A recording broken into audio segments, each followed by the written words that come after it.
last class, on Wednesday's class, we started off with a random process. In fact, we started off with two types of random processes, namely stationary and non-stationary. And because those processes which are stable in their steady state are said to be stationary processes, or in other words, they are time invariant processes. So those are the processes which are usually occur in our cases with digital communication system. Okay, as you see, for the long run, the noise in the channel, whether it could be in the channel or it could be in the electronic circuits, it will be in the steady state form, and the probabilistic characteristics or statistical characteristics in general will not change much with respect to the time. Okay, so that's with stationary stochastic processes, and we started looking into the properties of strictly stationary processes, where it possesses almost constant statistical parameters are constant through the timeline. That's with respect to strictly stationary processes, but we can relax the strictness a little bit, where the among the statistical parameters, if the mean of the process is constant, then we can call such processes as weakly stationary process or wide sense stationary processes. In most of our resources, you would find this with an abbreviation of WS. It could be weakly stationary or wide sense stationary, WS processes. Okay. Then we also talked about an important statistical parameter known as autocorrelation function, which purely depends on the time differences, but not with the absolute values of the time samples at which the observation is made. Okay, so these two conditions are, if the two conditions hold good, then we conversely call such processes as wide sense stationary processes. And we started off with defining several other parameters like autocorrelation mathematically and autocovariance function based on the autocorrelation function and the mean of the process. And finally, we ended our discussion with properties of autocorrelation function, which serves a good in importance purpose or importance results with respect to our digital communication system. Okay, so this was the end of it. But before we concluded the session, I talked about the physical significance of this autocorrelation function. In short, this is also called as ACF. Okay, so sometimes autocorrelation function is also called as ACF. Okay, so the process itself can be judged by the autocorrelation function. If it is rapidly changing, then this could be the nature of the process. If it is slowly fluctuating, the wideness would be in the nature of the autocorrelation function. And we can define a time constant called as decorrelation time, which defines the amount by which the autocorrelation function reduces its value by 1%. Okay, kind of a 3 dB bandwidth kind of definition can be derived out of this plot of autocorrelation function. All right, so now this session I dedicated to take a few examples, kind of a tutorial, but it is not a specific questions, but it's more of a generic questions, which is very much important in our system. So the results of these would be carried in the further in the course. Okay, first example that I like to take is a sinusoidal wave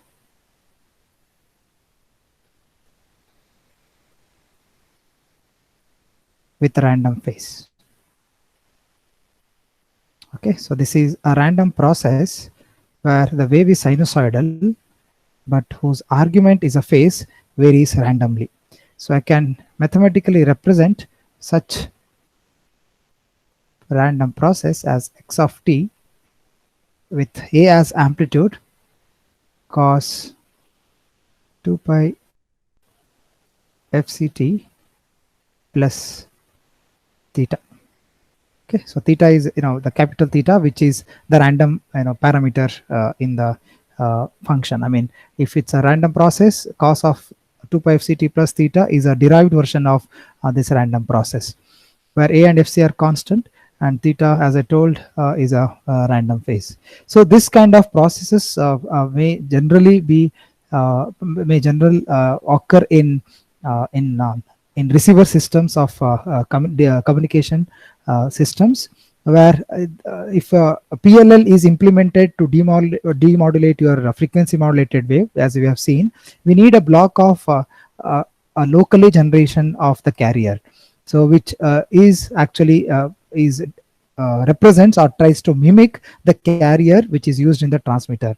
But due to the course of signal transmission, the carrier may suffer with plenty of interferences in the channel itself. Okay, so that is represented by the randomness in the argument here. Okay, so this closely is related with respect to your continuous modulation, or in particular to nonlinear modulation, where you implement generation of carrier locally in the receivers of digital communication system. Okay, so with that I can say where a and fc are constant in this sinusoidal wave, and theta is a random variable that is uniformly distributed over the interval minus pi to pi. This phase can take only the values between minus pi to pi, and I can say this is an example for uniformly distributed random variable, so which can be represented as f theta of theta is equal to, as I have listed few of the important distributions in when I reviewed probability theory and random variable. So this is simply varies, I mean with the range of this theta is between only pi and plus pi, and it is 0 otherwise. Okay, so this means that the value that this function takes is constant. I mean, in the sense the probability is of the value taken by this random variable theta is constant over this duration. Okay, that's what this uniform distribution refers to.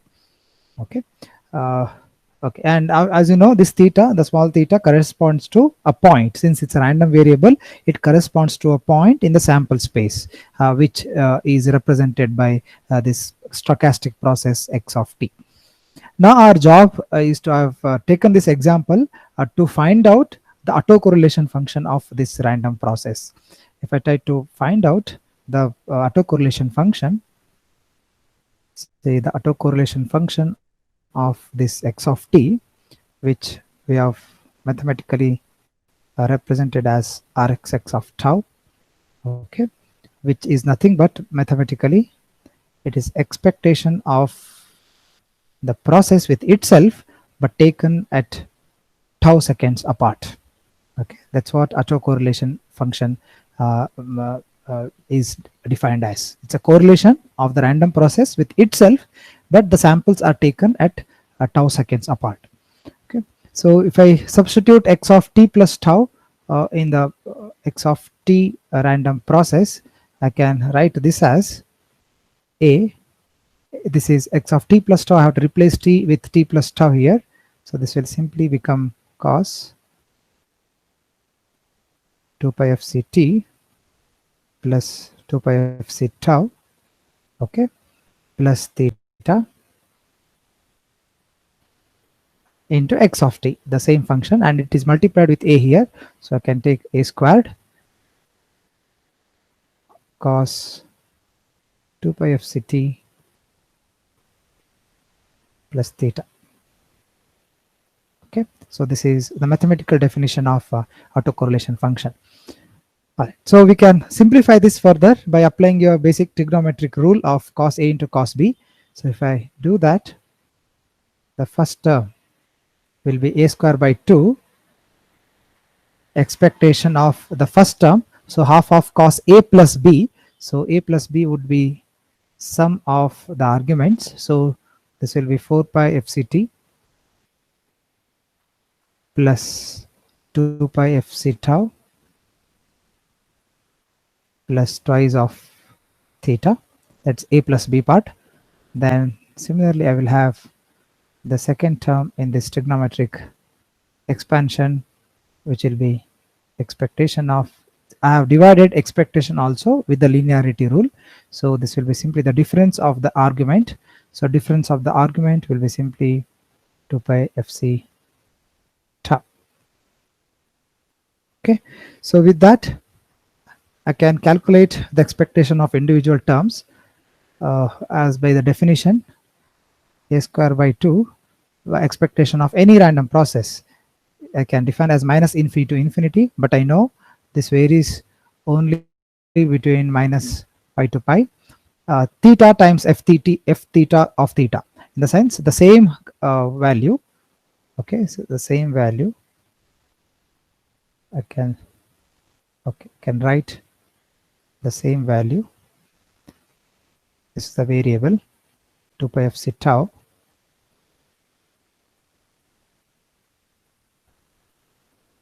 plus 2 theta, okay, into f theta of theta. F theta of theta that you know is nothing but 1 over 2 pi. So I can replace here. This is 2 theta. This is the first part. The first and the second part would be a square by 2. This is a constant. As you can see, there is no theta here. There is no randomness involved in the second part here. So expectation of any constant value would be simply cos 2 pi fc tau, because fc is constant and the tau, the time second difference between the samples also will be fixed when you try to take the autocorrelation function. Okay, so the integral of the first part, naturally it is a periodic function which goes, I mean there will be as many as positives, many as negative values of this function. So the integral over the complete time period would be simply 0, and what will be left here will be the second part, a square by 2 cos 2 pi fc tau. So we call functions which gives us autocorrelation function, which is simply the function of the tau, the time difference between two timestamps. If it is so, then we call such processes as called as wide sense stationary processes or weakly stationary processes. And this proves that result. Okay, so if you try to plot this, I mean if we simply a cosinusoidal waveform.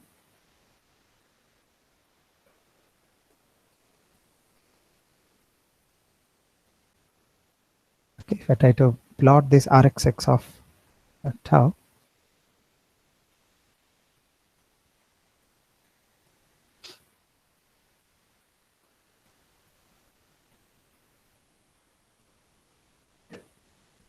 I would simply get a cosinusoidal waveform.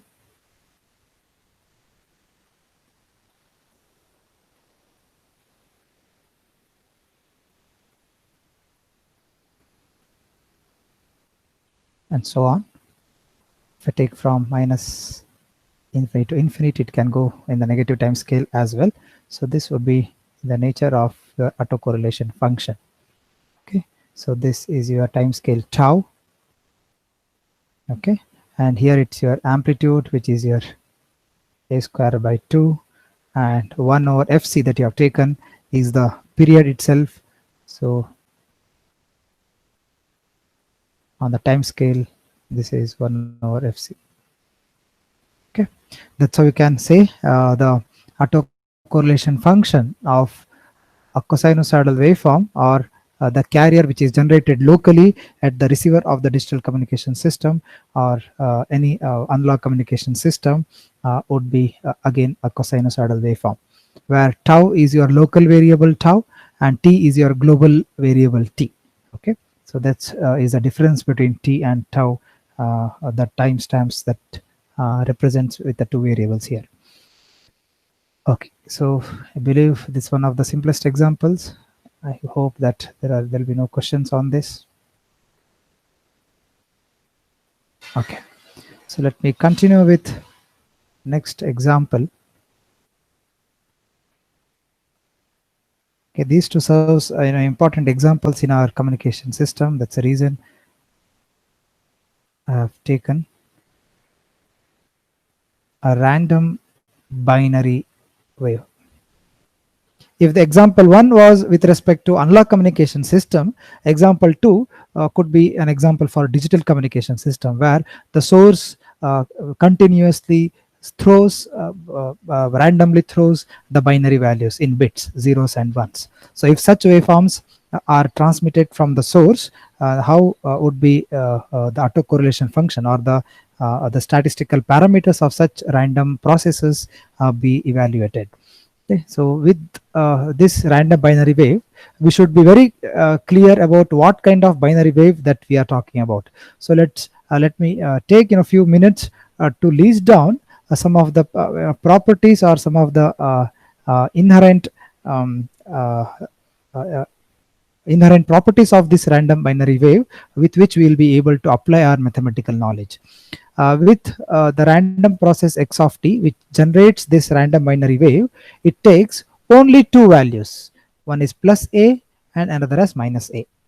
Okay, and for every ta seconds, okay, every ta seconds, a sample function of x, either toggles its value, in the sense it moves from plus a to minus a or minus a to plus a.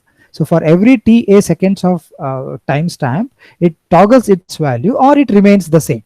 In the sense, the next bit would be either if the current bit is 0, next could be 0 or it could be 1. So in other words, so basically this is nothing but your period of the pulses of the binary pulses that we consider.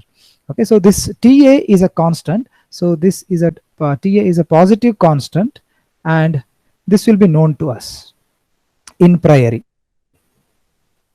Okay, so this is the constant that will be known to us in priori. Okay, so in other words, this can be thought of as the period. Okay, so that's the first property of this random binary wave that we are generating. And if there is a toggling, the probability of toggle, say if the probability of say a toggle is equal to probability of no toggling. So the toggling is equally likely. Okay, and the probabilities when they're equal, the possibilities of toggling is distributed with a 50% of probabilities. Okay, the next characteristic of this random binary wave that we are generating is the possible transitions occur, the transitions, whatever toggling that is happening occur at t0 plus some integer multiples of ta. Okay, so where the integer k varies from minus infinity to plus infinity.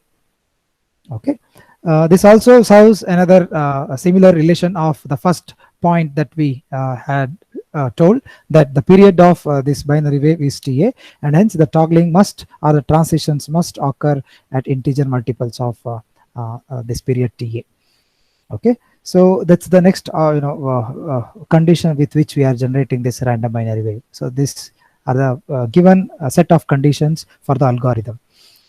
So this time t naught, the timestamp t naught is a random variable. Okay, so this time t naught, whatever timestamp that you have taken as t naught, the initial timestamp, it's a random variable which will be uniformly distributed. Okay, it's uniformly distributed over 0 to ta.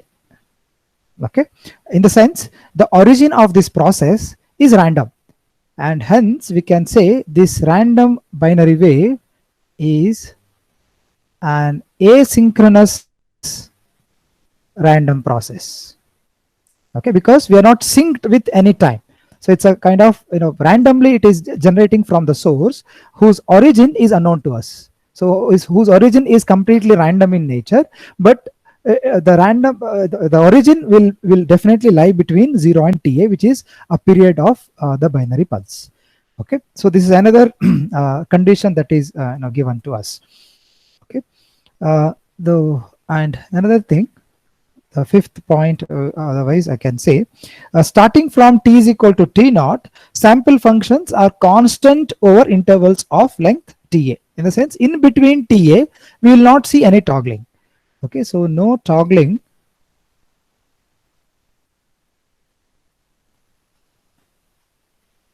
within a period. Okay, so that's another condition that we are imposing on this. So lastly, it's also an important point where the value of x of t over one, say I can say one period, or since we have defined it as ta, over one interval is independent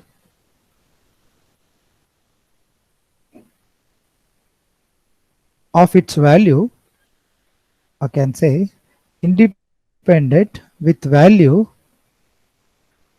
okay, with its value over any other time interval ta,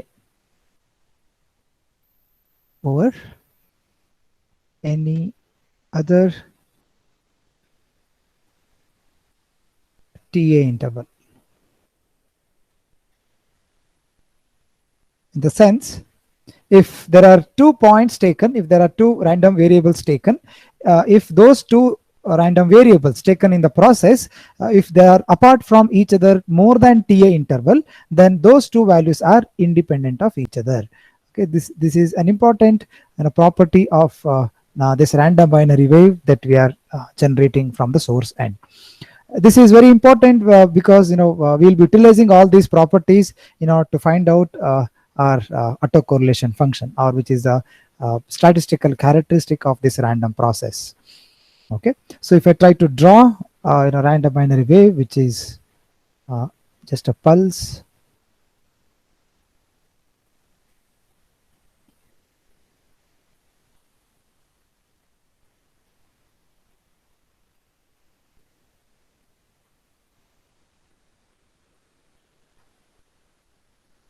okay, with which if I try to plot a random process, I mean the binary binary waveform, say it may look like something like this. Okay, so it will come from some random point. As I told, it is not synchronized. Okay, so it could be 1 0 0 0 1 and something like that. So it's a binary wave which represents the digital value of it.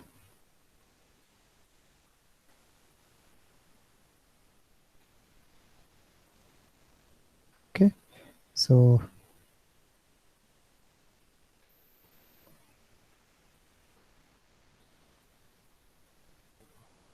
all right, so if this is the random binary wave, this is the process so that we are talking about. This is our x of t, okay, which varies with time, and hence it's a random process, and it assumes only 2 values, one as plus a and another as minus a. Okay, and these are timestamps which we need to concentrate much on. If I try to draw a timestamp,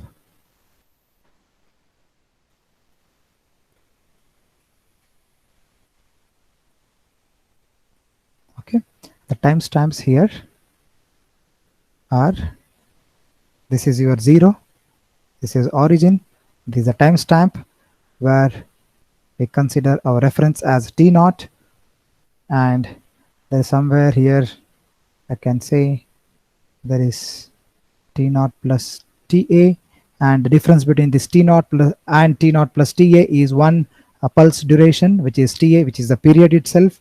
Then we'll have another pulse duration of T naught plus 2 Ta, and hence at this point there is no toggling, and at this point there is a toggling. So the toggling of this is equally likely, which is one of the part of our condition which is set, and this could be another no toggling time point, and this could be another toggling time point, and so on. And this I can take as T naught minus Ta. Okay, so these are the timestamps that I have designated as per our condition set. So if you have this algorithm which is used to generate the process which actually doesn't change with the time, in the sense that the algorithm itself doesn't change with time, so we can assume that the binary wave which is originated from this algorithm is stationary. Okay, it's whether it's a strictly stationary or widely stationary, that will be evident from the autocorrelation function that we derive out of these conditions. Okay, any doubts at this point before we proceed? Because this understanding is very important as I take two routes from to find out my autocorrelation function. Sir, can you explain what Ta is the period of which function, sir? Ta is a period of this binary waveform itself. Okay, so this is a. Can you explain through graph, sir? How is it the period here? All right. Okay, to be more specific. Okay, say if this is your binary 1. Okay, so this complete pulse is your binary 1. Okay, that's the pulse period of binary 1. Okay, and if your negative cycles represent binary 0, here it is your 0, and here it is your another 0, and here it is your 1, and here it is another 1, and it is 0, and it is coming from 0. Okay, 0 and 1 are the pulses. Okay, so 0 and 1 are the pulses. So if this represents if this represents 1, and if this represents 0, this pulse duration, this is your Ta. Is that clear? So this is with respect to some other clock, right? Yeah, this is with respect to a clock, in the sense there is no reference as such here, because I have not set any clock here. This is just a binary waveform. In terms of pulses, it is coming at me. I am just have the information of its pulse duration. And can you explain so that T naught, correct? No, sir, that P of toggle is equal to P of no toggle. This this doesn't depend on me, right? This is something like this. Okay, so this P toggle, in the sense, if it is either binary 1 or binary 0. Okay, so it doesn't can be predicted. This is completely random. The ones and zeros are coming at random, but the number of ones is equally likely to number of 0. Something like this. If I toss a coin, if I get an head, I will give probability of head as to 1, the value 1. If I get a tail, then I'll give that value to 0. So probability of getting a head and tail is half, equally likely. Sir, but toggle means changing from 0 to 1 or 1 to 0, right? Exactly. It refers to transition, right? Exactly. It refers to the transition. So how can we say that like it is equal? Here it refers to stable state 1 and 0. So 1 and 0, okay, we can accept it will be half and half, but the probability that it will change or it won't change, that I don't know how it. That doesn't depend on me, right? Yeah, it's equally likely. The occurrence of plus A and minus A doesn't depend on the previous condition.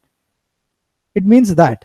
Okay, it's the value. Say if I take this value, if I take this binary 0, this value doesn't depend on its previous value, whether it is toggling or not toggling. Okay, sir. Okay. It is equally likely. The next bit can take either 1 or 0, and hence it is the probability of toggling and no toggling is half. If you're not talking about the timestamp at which its toggling is happening, this refers for the next condition doesn't depend on the previous condition. Okay, sir. Okay. Thank you. Okay. All right. So with that, I think the condition for this algorithm is set, we can proceed with finding out autocorrelation function. Let us take, but before finding out this autocorrelation function, we'll consider two basic cases. We consider two major cases to proceed further. So I'll take the first case 1. I'll take this case as case 1 as magnitude of this tau. The magnitude of this tau. What is tau now? I have to take two values or two samples from this random process which are tau seconds apart. Okay, so that tau can lie anywhere within this complete duration of the time interval. So if I mark these two values, say, okay, if I mark these two values, if this value I'm taking, okay, and I'll call this as, say this is T1, this is the first sample I'm taking for an example, and another sample which I need to take from this binary value can be anywhere, but it is tau seconds apart. The T2 minus T1 is the duration of tau.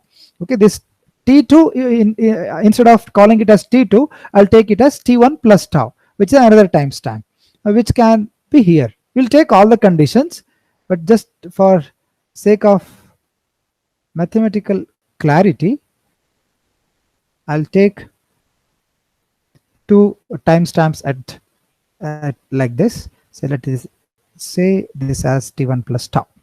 Okay. Now I'll call this the duration.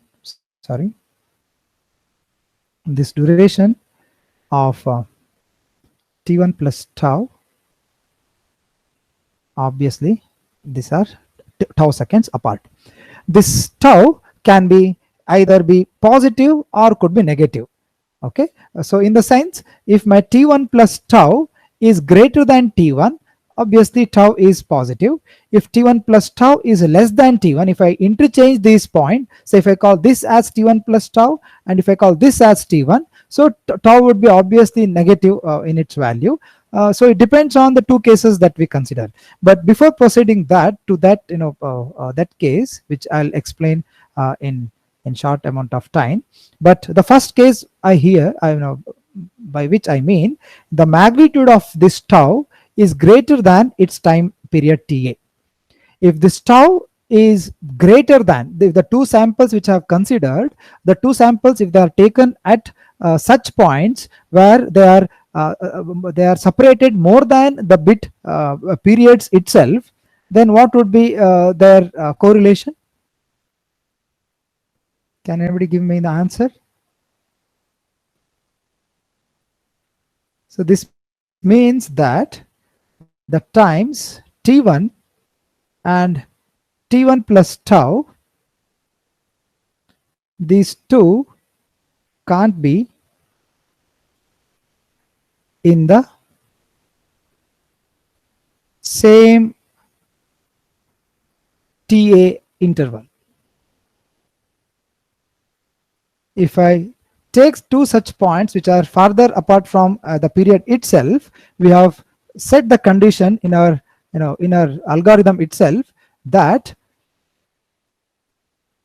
the last condition, the x of t, the value over one t interval, is independent with value over any other time interval. In the sense, if there are two values which are outside this one period of time, then the two values are independent of each other. So then these expectation of these two, if I take two such samples, then the autocorrelation function Rxx of tau, which is expectation of x of t1, the value at t1, and the value at t1 plus tau, which are independent of each other. With the independence that we have seen, their expectation would be obviously 0.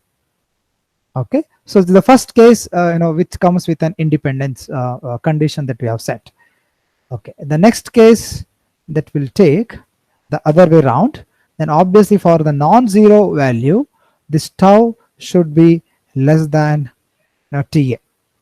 Okay, so if this condition is set, in this case, again we'll take two subparts for calculation of autocorrelation function. The first part here would be, I'll take a subpart. The first part, as I said, this timestamps t1 is lesser than t1 plus tau. Okay, so this timestamp t1 is less than or equal to t1 plus tau, or I can say, or in other words, this can also be said as this tau lies between 0 and ta. Okay, so this is a condition where the tau is positive. Okay, when tau is positive, it can lie between 0 and ta. Remember, the tau should be less than ta for its non-zero autocorrelation function. Then the second case would be the other way around. If t1 is greater than or equal to t1 plus tau, or when t1 or tau is negative, so it can take negative value. Okay, let us take these two conditions for tau being less than ta. Okay, so let's take this first case and try to evaluate what would be my autocorrelation function. Okay, this t1 and t1 plus tau, it can be in the same ta interval, or it could be in the different time interval, as we had said in the previous case. If they are in the two different time ta intervals, then obviously our expectation would be 0. So we expect that to be lying in the same ta interval. Nevertheless, we can find the probability of this function, where probability of those points t1 and t1 plus tau in same ta interval. Okay, so what is its probability? So I can say this probability, in other words, mathematically I can say there's a probability of what is the condition here? The condition for t1 in the timestamp, if you look back in the timestamp, the t1 here is lying between t0 and t1 plus tau. In other words, this t1 is lying between t0 and t1 plus tau, and obviously this t1 is lesser than t0 plus ta. And another inequality here is t1 plus, t0, correct, t0 plus ta. Okay, so these are the two conditions that we have set at this point, where the t1 is greater than t0 and lesser than t1 plus tau, and this t1 plus tau we have taken that to be lesser than t0 plus ta, which could be in the same time interval. So it cannot be so far. So t1 plus tau should be lying between t0 and t0 plus a. Okay, so this is the first probability condition that we have set. In this case, we can split this probability again into with one equality, where I can say from the first inequality, try to rewrite this as a probability which the first inequality which gives me with respect to the value t0. Okay, this value t0 is definitely lesser than or equal to t1. Okay, so this is the first part, okay, that I have written here. And the next inequality, if I try to calculate these two inequalities, I can write here this t0 should be greater than, if I try to rearrange the terms here, t0 is greater than t1 plus tau minus ta, if I take this ta to the other side. So I can write this as t1 plus tau, okay, need little space here, minus t, which is greater than t naught and less than or equal to t1. Okay, so I have just combined these two inequalities with just one equality with respect to the timestamp t naught. So as you know, this t naught is uniformly distributed function, where I have told the timestamp t naught is uniformly distributed over a period 0 to ta. Okay, so I have given the list of conditions. This t naught is a random variable. We are not sure where the t naught occurs. So this completely random variable, but it is distributed over 0 to ta uniformly. So with that condition, I know that for a uniformly distributed function, how will you evaluate probability? I think you may be aware of it. So if there is a uniform distribution function, say between a and b, the probability of occurrence of say a random variable, say between some say value 3 to 5, how do you write this? Anybody there? Hope you have done this in your basic probability courses. This is simply 5 minus 3 or b minus a. Okay, so this is simply similar to that, where b minus a is actually the duration of the uniform distribution function. So here the duration or the width of the uniform distribution function is your time ta itself, 1 over ta times the difference between these two limits, where this will give me t1 minus t1 plus tau minus t. This will result in cancellation of t1, and with changing of signs, this will give me ta minus tau over ta. Okay, so this is with respect to the value 0, I mean value tau varying between 0 and ta for the positive values of all the positive values of ta. Okay, so let's take the second case and try to see how the value changes with respect to the negative values of tau. Okay, any questions? Can ask.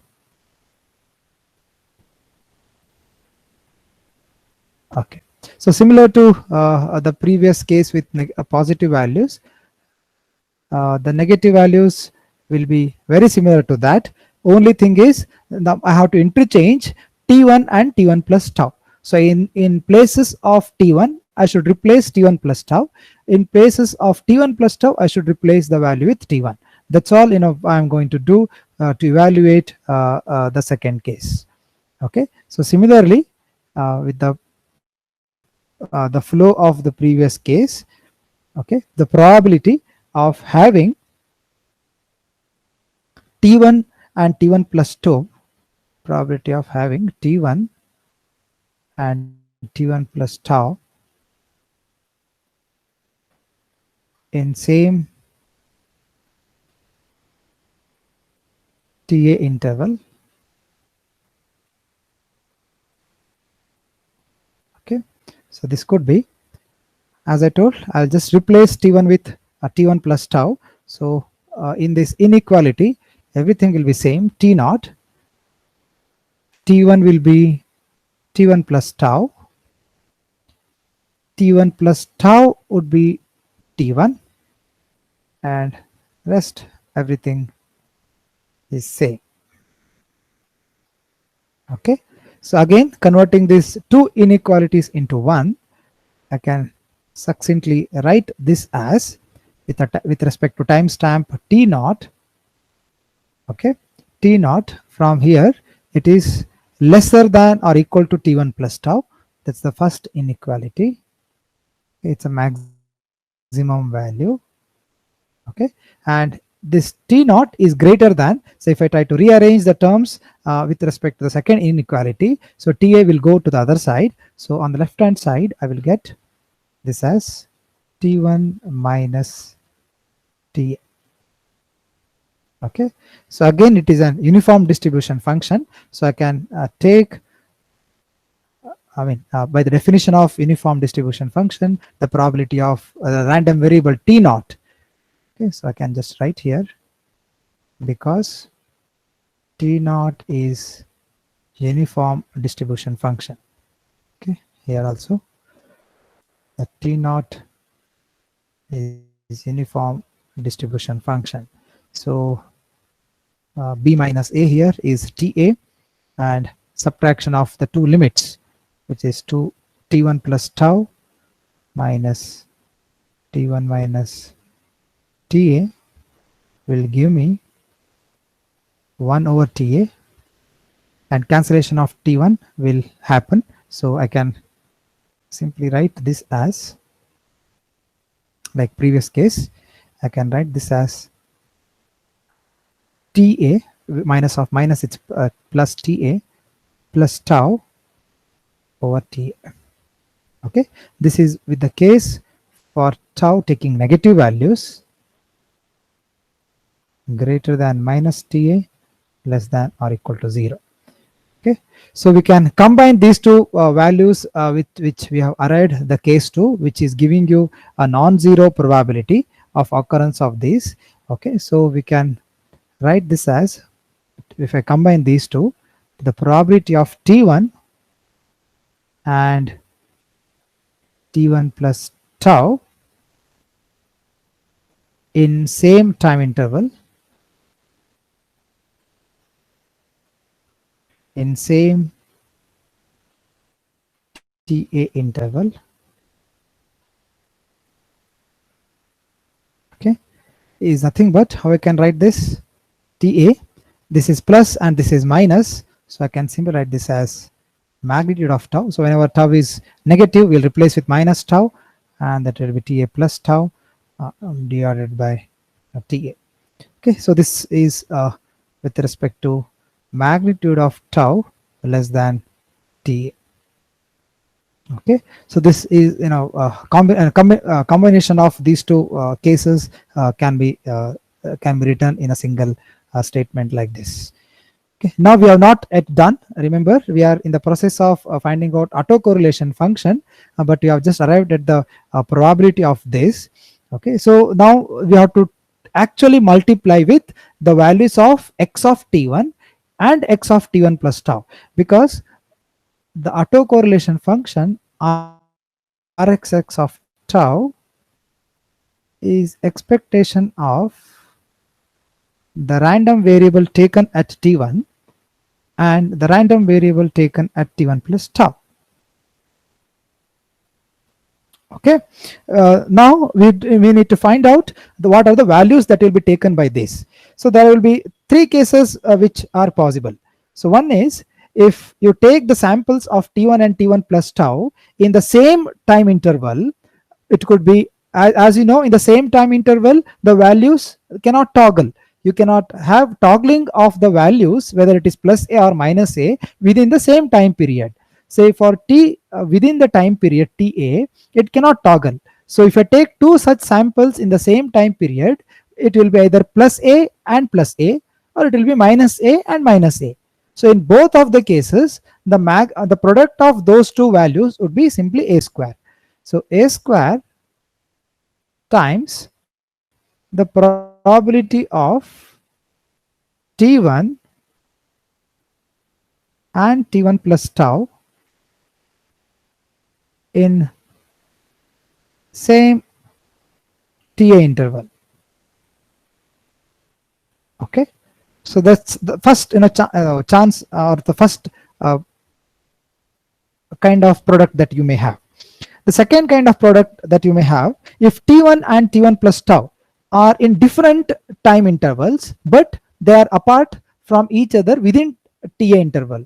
In other sense, T1 and T1 plus tau, if their separation, the timestamps of the separation is still TA interval, but T1 is taken at some pulse period. If T1 plus tau is taken in some other pulse period, but their separation is the same, which is the period of the pulse itself, then it can take two different values.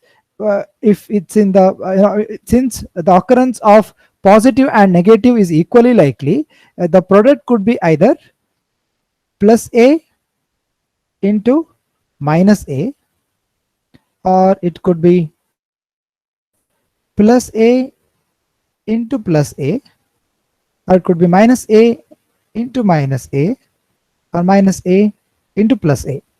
Okay, so we are not sure which are the 2 points. I mean, as the toggling is equally likely, one of these products will will happen, but the resultant of these products is either plus A square or minus A square.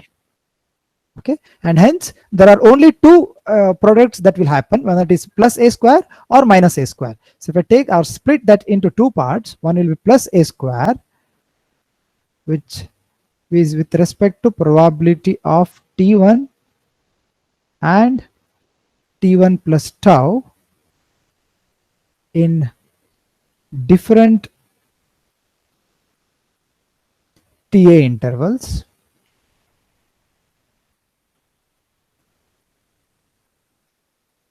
Okay, another chance is minus A square, and the probability that occur again with in different TA intervals.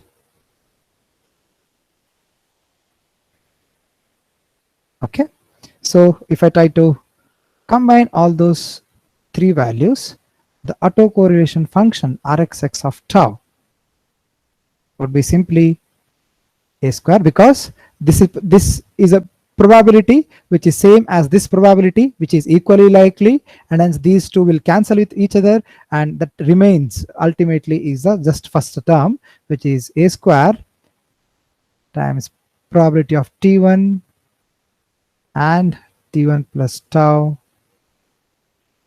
in same TA interval. Okay, I hope that is clear from this picture, which we have already calculated. The probability of T1 and T1 plus tau in the same time interval is TA minus magnitude of tau over TA, and hence finally we can write an expression of autocorrelation function as simply as A square times TA minus magnitude of tau over TA, and of course this is for magnitude of tau less than TA, and we'll take two values with if that is the case. So this is one value and it is 0 for magnitude of tau greater than T. Okay, and what is this function? How does it look like? You may have come across such shape of the functions.